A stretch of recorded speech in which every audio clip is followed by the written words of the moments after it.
जय हिंद। स्वागत है आपको जीएस ग्लोबल स्टडी में।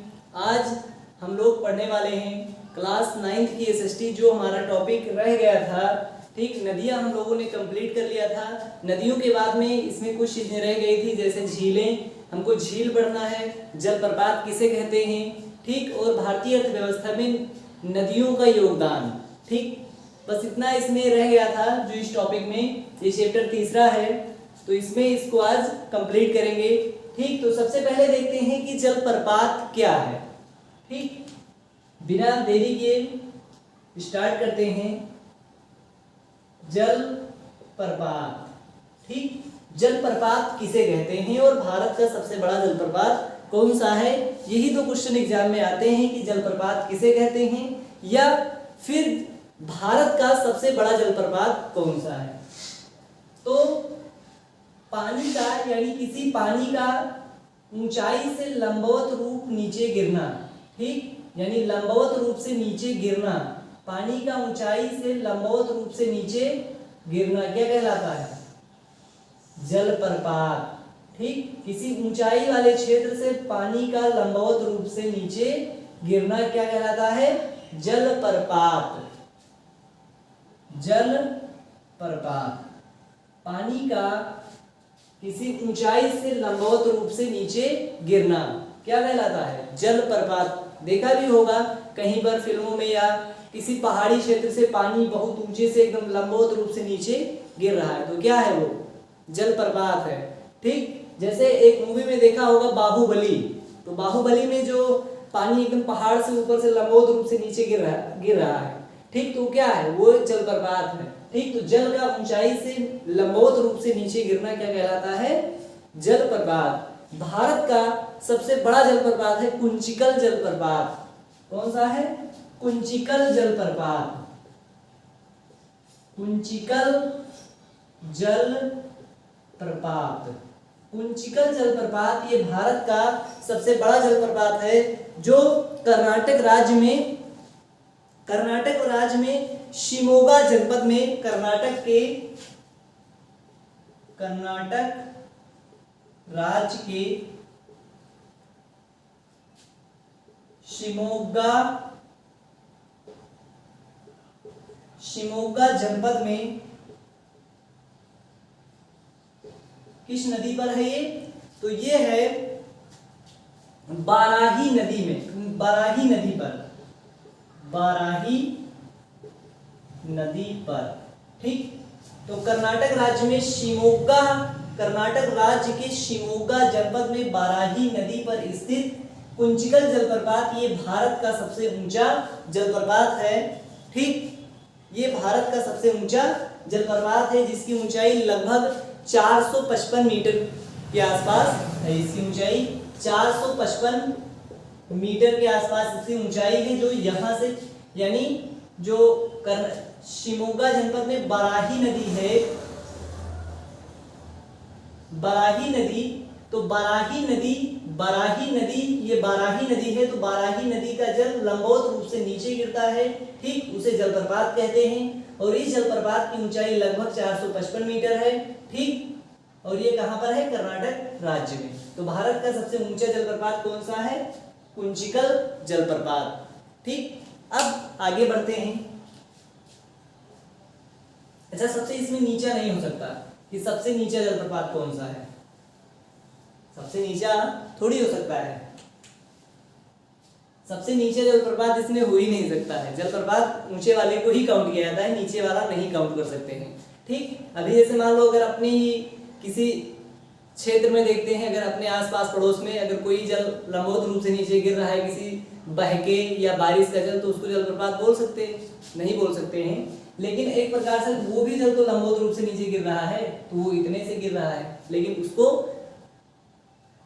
वो सबसे नीचा हो सकता है, लेकिन इसलिए नीचा इसमें काउंट नहीं किया जाता है, इसमें सबसे ऊंचाई वाला ही काउंट किया जाता है। ठीक, तो भारत का सबसे ऊंचा जलप्रपात कुंचिकल जलप्रपात कर्नाटक में शिमोगा जनपद के बाराही नदी पर स्थित है। उसके बाद में अब हम लोग देखते हैं भारत की प्रमुख झीलें, जो बहुत इंपॉर्टेंट है। भारत की प्रमुख झीलें, भारत की प्रमुख झीलें। तो देखते हैं कि भारत की जो प्रमुख झीलें हैं वो कौन कौन सी हैं, और इन झीलों में पहले राज्यवार इसमें देखते हैं, उसके बाद फिर मैप पे भी देख लेंगे कि कौन सी झीलें कहाँ पर हैं। तो सबसे पहले जो हम लोग शुरुआत करेंगे झील जम्मू कश्मीर से, यानी सबसे ऊपर से जम्मू कश्मीर में। तो यहाँ पर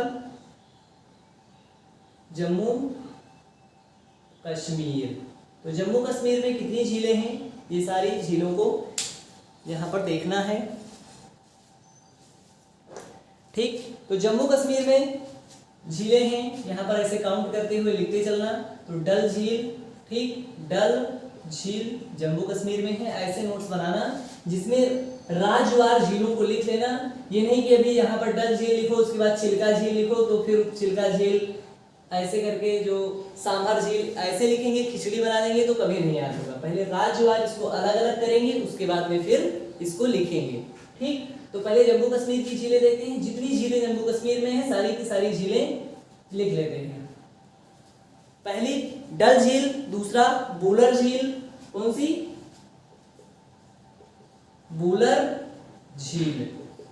बूलर झील अगर देखते हैं तो बूलर झील ये बहुत ही इंपॉर्टेंट है, क्योंकि ये भारत की सबसे बड़ी मीठे पानी की झील है। ठीक, भारत की सबसे बड़ी मीठे पानी की झील कौन सी है, बूलर झील, सबसे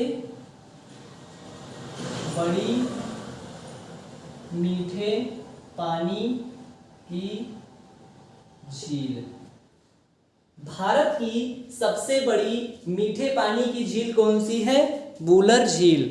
तो भारत की सबसे बड़ी मीठे पानी की झील बूलर झील। उसके बाद में फिर देखते हैं अगला, तो इसमें बैरीनाग झील, ये भी इंपॉर्टेंट है। बैरीनाग झील ये भी जम्मू कश्मीर में है। और फिर उसके बाद में एक मानस झील है, कौन सा, मानस झील। ठीक, ये मानस झील ये भी जम्मू कश्मीर में है। ठीक, तो जम्मू कश्मीर में है तो बहुत सारी झीलें, लेकिन जो इंपॉर्टेंट झीलें हैं ये इन झीलों को यहाँ पर पढ़ते हैं। डल झील ये बारिश के समय में, ठंडी के समय में ये झीलें जम जाती हैं। ठीक, तो ठंडी के दिनों में ये झीलें जम जाती हैं। और ये बूलर झील ये भारत की सबसे बड़ी मीठे पानी की झील है। ठीक, उसमें इंपॉर्टेंट झीलों में बैरीनाग झील और मानस झील, ये दो झीलें और इंपॉर्टेंट है जो जम्मू कश्मीर में हैं।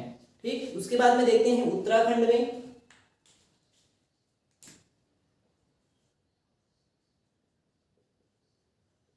उत्तराखंड में कितनी झीलें हैं। उत्तराखंड की सबसे आसान ट्रिक ये है कि जिस झील के पीछे ताल लगा हो वो समझ लो उत्तराखंड में है। ठीक, जिस झील के पीछे ताल लगा हो वो समझो उत्तराखंड की झीलें हैं। ठीक, कुछ को एक आध दो को अपवाद स्वरूप छोड़ के, अगर एग्जाम में आ जाए कुछ भी नहीं जानते हैं, अगर तुक्का लगाना है पीछे ताल लिखा है तो 99% चांस ये है कि उत्तराखंड वाला सही होगा। एक आध दो अपवाद है जो ताल पीछे लगा, लेकिन 99% झीलें ऐसी हैं जो उत्तराखंड में हैं और पीछे उनके ताल लगा है।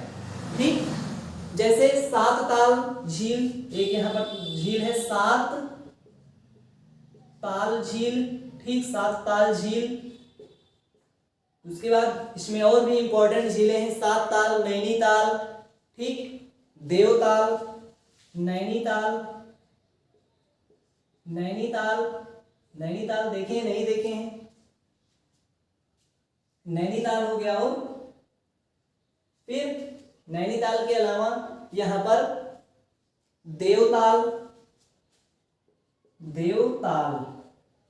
ठीक, तो ये इतनी यहां पर मुख्य झीलें हैं जो उत्तराखंड में हैं। सात ताल हो गया, नैनीताल हो गया। यहाँ तो बहुत सारे लोग गए भी होंगे घूमने, नहीं गए होंगे तो वहाँ जो एक मूवी थी 3 इडियट्स, उसमें जो लास्ट वाला सीन था, जो एकदम लास्ट वाला, वहां पर नैनीताल की ही सीन है। तो नैनीताल भी झील है जो उत्तराखंड में है। सात ताल उत्तराखंड में, देवताल उत्तराखंड में। ठीक, जम्मू कश्मीर में डल झील, बूलर झील, बैरीनाग और मानस, जिसमें बूलर झील भारत की सबसे बड़ी मीठे पानी की झील है। ये बहुत इंपॉर्टेंट है, बूलर झील। ठीक, ये भारत की सबसे बड़ी मीठे पानी की झील है। उसके बाद में फिर देखते हैं इसको रहने दें, चलो इधर ही लिखते हैं।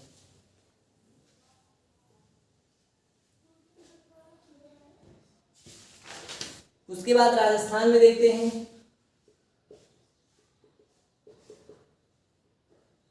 राजस्थान में, तो राजस्थान में जो इम्पोर्टेंट झीलें हैं उसमें सांभर झील सबसे ज्यादा इम्पोर्टेंट है। सांभर झील, सांभर झील ये भारत की सबसे बड़ी खारे पानी की झील है। ठीक, भारत की सबसे बड़ी खारे पानी की झील कौन सी झील है? सांभर झील। सबसे बड़ी मीठे पानी की झील बूलर। ठीक, सबसे बड़ी खारे पानी की झील सांभर। तो सबसे बड़ी खारे पानी की झील है ये। ठीक, सबसे बड़ी खारे पानी की झील सांभर झील है। उसके बाद में इसमें राजसमंद झील और पिछौला झील। राजसमंद इसमें एक अन्य इंपॉर्टेंट झील है, सबसे ज्यादा इंपॉर्टेंट यही है। सांभर झील यही एग्जाम में आता भी है। ठीक, सांभर झील। उसके बाद में राजसमंद ये राजस्थान की एक अन्य इंपॉर्टेंट झील है। ठीक, राजस्थान के बाद अब और देखते हैं आगे मणिपुर। तो मणिपुर में एक झील इंपॉर्टेंट है,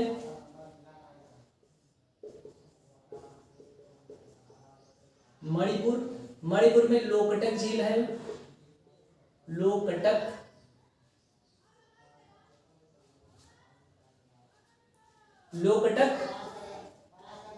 झील, ये लोकटक झील जो है ये मणिपुर की जो एक झील है। ठीक, जो बहुत ही इंपॉर्टेंट है। लोकटक झील एग्जाम में कई बार आया है कि लोकटक झील कहाँ पर है, तो मणिपुर में। ठीक, लोकटक झील कहाँ पर है? मणिपुर में। और एक और झील था, जब हम भारत के समुद्र तटीय मैदान पढ़ा रहे थे तो उस तटीय मैदान के किनारे एक झील पढ़ाए थे जिसका नाम था पुलिकट झील। अगर याद हो तो याद करो, दिमाग पे जोर डालो कि एक पुलिकट झील पढ़ाए थे। ठीक, पुलिकट झील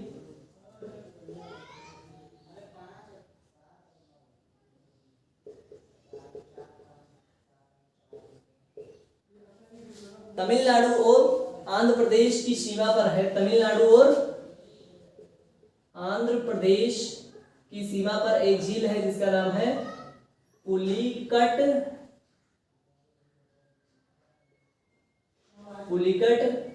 झील। ठीक, तमिलनाडु और आंध्र प्रदेश यानी दोनों से सटा हुआ एक झील है जो पुलिकट झील है। ये समुद्र तटीय झील है। ठीक, ये समुद्र से सटा हुआ झील है पुलिकट झील। उसके बाद में फिर आगे देखते हैं, पुलिकट झील हो गया। उसके बाद आंध्र प्रदेश में एक इंपॉर्टेंट झील है हुसैन सागर झील। उतना इंपॉर्टेंट नहीं है, बस जानते रहो ऐसे। आंध्र प्रदेश में यहाँ पर एक झील है जो हुसैन सागर और कोलोरू झील है। उसके बाद में एक बहुत ही इंपॉर्टेंट झील है उड़ीसा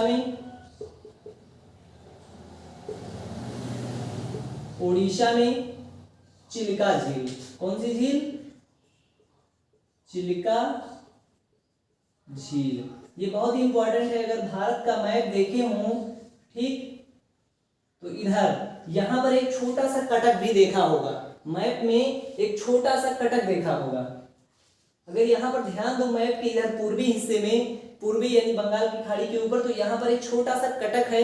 वो कटक क्या है? वो चिल्का झील है। ये बहुत इंपॉर्टेंट है चिल्का झील, इसीलिए क्योंकि चिल्का झील मैप में कई बार पूछता है। उसका यही एक वजह है कि वो मैप में आसानी से, सबसे आसान वही है, क्योंकि उस कटक को एक बार पहचान गए तो वही चिल्का झील है, यहीं पर है।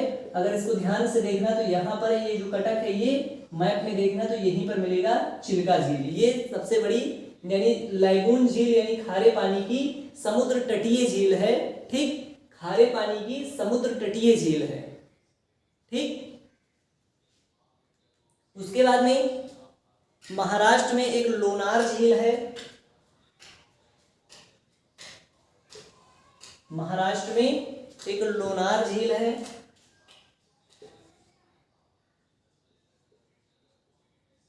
महाराष्ट्र में एक लोनार झील तो महाराष्ट्र में एक लोनार झील है, उसके बाद में फिर उत्तर प्रदेश में देख लें तो उत्तर प्रदेश में एक झील है फुल्हर झील, फुल्हर झील, फुल्हर झील उत्तर प्रदेश में, उत्तर प्रदेश में फुल्हर झील उत्तर प्रदेश में है। ठीक, तो ये थे इतने झील जो हमको पढ़ना है यहाँ पर। ठीक, तो जो जम्मू कश्मीर में यहाँ पर 4 झीलों को पढ़ना है जो इम्पोर्टेंट है। एक बार इसको देखते हैं फटाफट रिवीजन के तौर पे। तो जम्मू कश्मीर में डल झील, बुलर झील जो भारत की सबसे बड़ी मीठे पानी की झील है। उसके बाद बैरीनाथ झील और मानस झील इसकी जम्मू कश्मीर की अन्य झीलें हैं। उत्तराखंड में आते हैं तो उत्तराखंड में सातताल झील और नैनीताल और देवताल, ये 3 झीलें यहाँ पर इंपॉर्टेंट हैं। उसके बाद राजस्थान में तो सांभर झील, ये भारत की सबसे बड़ी खारे पानी की झील है।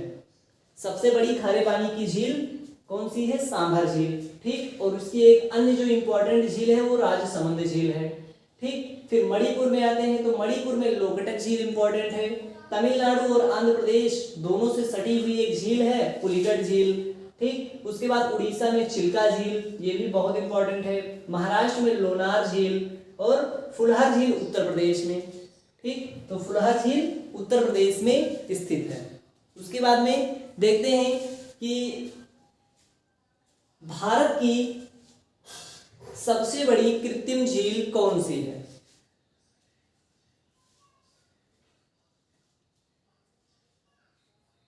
भारत की सबसे बड़ी कृत्रिम झील कौन सी है? ये सारी की सारी प्राकृतिक झील हैं। ठीक, ये सारी की सारी झीलें कौन सी हैं? प्राकृतिक झील हैं। लेकिन कृत्रिम झील का मतलब होता है जिस झील को हम बनाए हैं, यानी मानव ने जिस झील को बनाया है उसे बोलते हैं कृत्रिम झील। और जो झील प्रकृति ने बनाया है उसे प्राकृतिक झील कहते हैं। ठीक, जो अपने आप प्रकृति द्वारा उसका निर्माण हो गया हो। ठीक, लेकिन जिस झील को मानव ने बनाया है उसे बोलते हैं कृत्रिम झील। तो भारत की सबसे बड़ी कृत्रिम झील है वो है गोविंद बल्लभ पंत सागर झील। ठीक, गोविंद बल्लभ पंत सागर झील।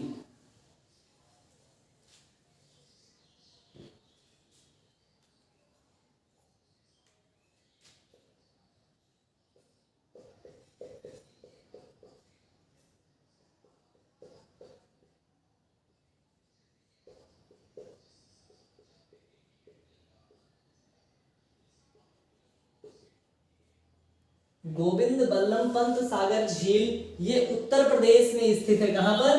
उत्तर प्रदेश में। और ये भारत की सबसे बड़ी कृत्रिम झील है। उत्तर प्रदेश में स्थित गोविंद बल्लभ पंत सागर झील ये भारत की सबसे बड़ी कृत्रिम झील है। गोविंद बल्लभ पंत सागर इसका नाम क्यों पड़ा? गोविंद बल्लभ पंत इसका नाम इसलिए पड़ा है क्योंकि अगर याद होगा किसी को तो उत्तर प्रदेश के प्रथम मुख्यमंत्री का नाम, उत्तर प्रदेश के प्रथम मुख्यमंत्री का नाम था गोविंद बल्लभ पंत। गोविंद बल्लभ पंत उत्तर प्रदेश के प्रथम मुख्यमंत्री थे। इन्हीं के नाम पे इस झील का नाम रखा गया गोविंद बल्लभ पंत सागर झील, जो उत्तर प्रदेश में स्थित है। ये भारत की सबसे बड़ी कृत्रिम झील है। ठीक, तो ये थी हमारी झीलें जो हमको पढ़ना था। और ये झील कृत्रिम कैसे बन गई? जैसे जो रिहंद नदी, उत्तर प्रदेश में एक रिहंद बांध परियोजना चलाई जा रही है। रिहंद बांध परियोजना, तो बांध परियोजना का मतलब होता है कि किसी जलाशय को चारों ओर बांध बनाकर किसी जलाशय को रोक देना। ठीक, तो इस वाले बांध को बोला गया रिहंद, रिहंद बांध। क्या बोला गया? रिहंद बांध। अब इस बांध को बनाया गया और इस बांध को जब बनाया गया तो इससे बहुत ढेर सारी एक बहुउद्देशीय परियोजना है। ठीक, तो इससे बहुत ढेर सारी जो है नहरें निकाली जाएंगी, यहाँ से बिजली बनेगा, यानी बहुउद्देशीय, यानी इसके बहुत ढेर सारे उद्देश्य हैं। बिजली बनाना, सिंचाई करना और नदियों में लगातार धीरे धीरे करके पानी भेजते रहना, बाढ़ को नियंत्रित करना, यानी इस झील के बहुत ढेर सारे उद्देश्य थे। तो जो ये परियोजना बनाई गई, इस परियोजना को बोला गया रिहंद बांध परियोजना। लेकिन जब ये बांध बन गया तो जो जल इसके अंदर इकट्ठा हो गया उस जल को बोला गया गोविंद बल्लभ पंत सागर झील। अब इसको मानव ने इसको बनाया है। जब इस जो ये प्रोजेक्ट है इसको मानव ने बनाया है और जो इसका झील के अंदर जो इस प्रोजेक्ट के अंदर यानी इस बांध के अंदर जो पानी इकट्ठा है, इस पानी को बोला गया गोविंद बल्लभ पंत सागर झील। कृत्रिम इसलिए हुआ क्योंकि इसको किसी मानव ने बनाया है, यानी मानव द्वारा इसे बनाया गया है, तो इसलिए इसका नाम पड़ा। उत्तर प्रदेश में है तो उत्तर प्रदेश के प्रथम मुख्यमंत्री का नाम गोविंद बल्लभ पंत था, और उन्हीं के नाम पे इस जलाशय का नाम गोविंद बल्लभ पंत सागर झील रखा गया। ठीक, अब देखते हैं जो हमारा अगला टॉपिक है वो है नदियों का अर्थव्यवस्था में महत्व। नदियों का अर्थव्यवस्था में महत्व, नदियों का अर्थव्यवस्था में महत्व देखते हैं। छोटा सा टॉपिक है।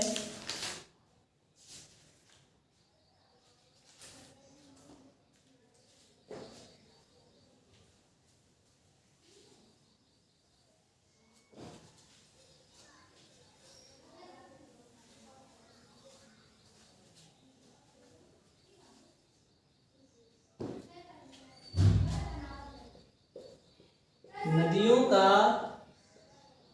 अर्थव्यवस्था में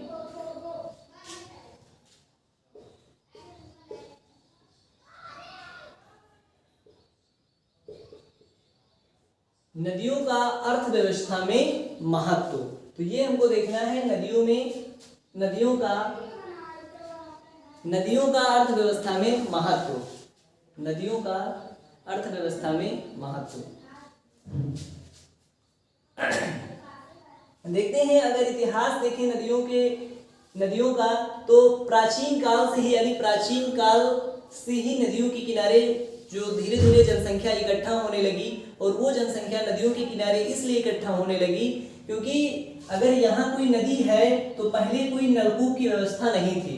ठीक, जो आज हम लोग अपने घरों में आसानी से पेय जल को आसानी से जो नलकूप की सहायता से, नल की सहायता से पानी निकाल लेते हैं, वो पहले मौजूद नहीं था। तो लोग पानी पीने के लिए या तो कुएं पे निर्भर रहते थे या तो नदियों पे। ठीक, और कुएं भी बहुत कम हुआ करते थे, जो बहुत समृद्धशाली गांव होते थे उसी में कुआं होता था। तो ज्यादातर लोग क्या करते थे, ज्यादा से ज्यादा जनसंख्या नदियों के किनारे बसने का प्रयास करती थी। वो ये चाहती थी कि हमारा घर नदियों के किनारे हो। तो धीरे धीरे जनसंख्या नदियों के किनारे बढ़ने लगी, और नदियों के किनारे बढ़ते बढ़ते जनसंख्या नदियों के किनारे बहुत ज्यादा हो गई। ठीक, तो उसका एक कारण ये था कि पेयजल की उपलब्धता। ठीक, और पहले रोड और ये नहीं थे, तो नदियों से ही जो हमारे जो नौका संचालन होता था वो नदियों के द्वारा ही होता था। जो हम लोग जो एक स्थान से दूसरे स्थान पे जाते थे, तो पहले प्राचीन काल में रोड तो था नहीं, तो या तो नदियां सबसे आसान पड़ती थी कि नदी में किसी जो नाव से या किसी अन्य साधन से नदी से एक स्थान से दूसरे स्थान तक जाया जाए। और नदी के किनारे ज्यादा से ज्यादा लोग चाहते थे कि नदी के किनारे हमारा घर हो।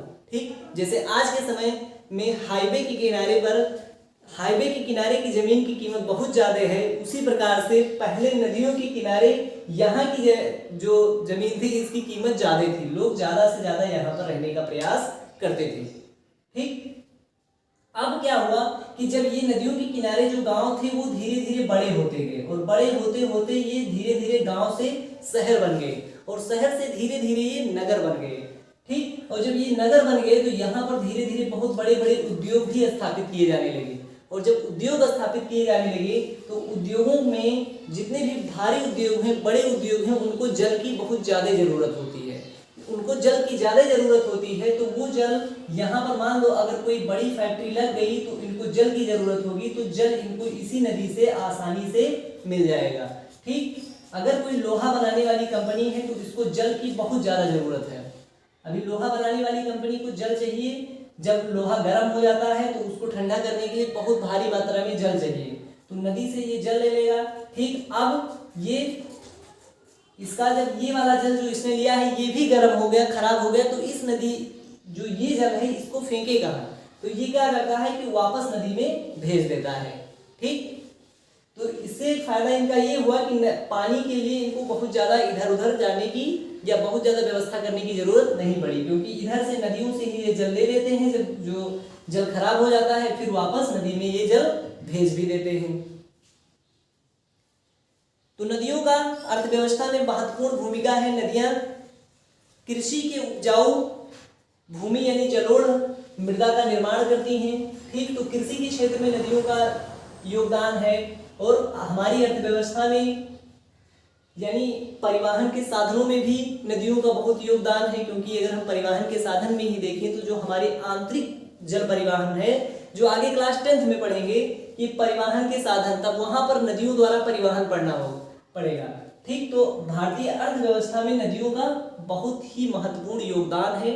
ठीक, जितने भी उद्योग स्थापित होते हैं वो नदियों के किनारे, जो भारी उद्योग होते हैं वो नदी के किनारे ही स्थापित होते हैं। जैसे अगर उत्तर प्रदेश में देखें तो कानपुर गंगा नदी के किनारे पे बसा हुआ है, तो कानपुर में बहुत भारी भारी उद्योग जो लगे हैं वो ज्यादातर गंगा नदी के किनारे पर ही लगे हैं। ठीक, जैसे कानपुर में एक चमड़ा उद्योग हो गया, तो चमड़ा उद्योग भी कहाँ लगे हैं, वो नदी के किनारे ही लगे हैं। तो जिससे ये हुआ कि जब ये कंपनियां कम थी तब तो कोई बात नहीं, नदी से जल लेते थे, नदी में वापस भेज देते थे, कोई दिक्कत नहीं थी। लेकिन जब इनकी संख्या बहुत बढ़ गई और फिर चारों ओर कंपनियां स्थापित हो गई, तो अब सारे लोग पानी लेने लगे, तो पानी की कमी है नहीं, सारे लोग लेते हैं। लेकिन दिक्कत ये है कि जब ये अपना गंदा पानी नदी में छोड़ते हैं तो हमारी नदियां भी प्रदूषित हो जाती हैं। तो इस प्रदूषण यानी नदी प्रदूषण की समस्या बहुत ज्यादा है। तो नदी प्रदूषण को रोकने के लिए फिर सरकार ने कई सारा प्लान यहाँ पर बनाती है, जिसमें गंगा एक्शन प्लान करके, क्लीन गंगा, सेव गंगा, ऐसे करके गंगा नदी को बचाने के साथ साथ भारत की जितनी भी गंदी नदियां हैं उन सारी नदियों को बनाने यानी उसके संरक्षण प्रदान करने के लिए, बचाने के लिए बहुत ढेर सारी परियोजनाएं सरकार द्वारा चलाई जाती हैं और नदियों को साफ सफाई पे ज्यादा ध्यान देती हैं। ठीक, अब इन नदियों की साफ सफाई में सरकार हर साल बहुत ज्यादा पैसा भी खर्चा करती है। ठीक, और जो अब सरकार को नदियां साफ करती हैं, साथ में सरकार इन लोगों की जो समस्या है उसको भी निपटाने का प्रयास करती है। सरकार क्या करती है कि यहाँ पर जो ये पानी वापस ले रहे थे वापस इसी में छोड़ रहे थे, तो जो ये पानी ले रहे हैं तो ठीक है, लेकिन जो इनका गंदा पानी है इसके निकालने के लिए अलग से व्यवस्था सरकार कर रही है। ठीक, क्योंकि अभी सरकार अगर बैन लगा दे कि पानी कोई नहीं छोड़ेगा तो ये लोग करेंगे क्या, दिन में नहीं छोड़ेंगे, रात में छोड़ेंगे, यानी ये लोग करेंगे क्या उसे। तो उसके लिए सरकार ये चाहती है कि इसकी अलग व्यवस्था हो। ठीक, तो इस पे यहाँ पर ये उचित व्यवस्था किया जा रहा है, जिससे कई सारे प्रोजेक्ट बना के इस समस्या को निपटाने का प्रयास करते हैं। यानी भारतीय अर्थव्यवस्था में या दुनिया की किसी भी अर्थव्यवस्था में नदियों का महत्वपूर्ण योगदान होता है। ठीक, तो आज का सेशन यहीं पर समाप्त करते हैं। इस चैप्टर में जो अगर ना समझ में आया हो तो उसको कमेंट करिए और पूछिए, उसको बताया जाएगा, उस पर दोबारा सेशन लाया जाएगा, हर चीज बताया जाएगा, कोई भी चीज यहाँ पर छूटेगी नहीं। ठीक, तो फिर मिलते हैं नेक्स्ट क्लास में। जय हिंद।